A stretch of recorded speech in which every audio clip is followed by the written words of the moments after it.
In this video, we are going to discuss about why billionaires are pouring billions into brain tech.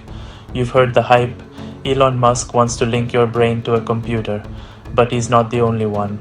All over the world, billionaires are racing to unlock the secrets of the mind. And today, I'm diving deep into why this tech is attracting so much money, hype, and controversy. Let's start with what brain tech actually means. Imagine a tiny chip, smaller than a coin, nestled inside your skull. It reads your brain signals and connects them to a computer. Sounds like sci-fi, right?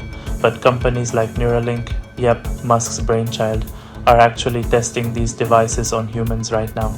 But it's not just Musk. Jeff Bezos, Bill Gates, and even Mark Zuckerberg have invested in startups playing in the brain-computer interface sandbox.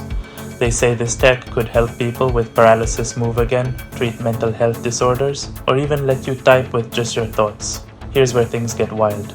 Imagine controlling your phone, your car, or even your smart home just by thinking. And billionaires aren't just betting on healthcare, they're thinking way bigger, boosting memory, enhancing intelligence, maybe even uploading consciousness someday. But let's be real, this stuff isn't all sunshine and TED Talks. There are some huge ethical questions. Who owns your brain data? Could hackers hijack your thoughts? What happens if only the super rich get these upgrades?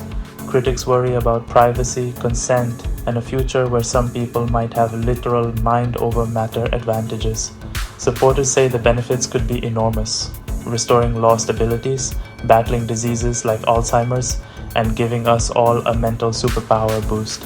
So why are billionaires obsessed? Some say it's about changing the world for the better. Others think it's a race for the ultimate power, controlling not just information but the actual interface between mind and machine. The truth is, the future of brain tech could be incredible if we get it right.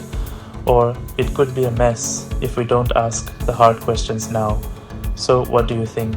Would you let a billionaire's chip into your brain? If you liked it, tap that like and hit subscribe so you don't miss what's next.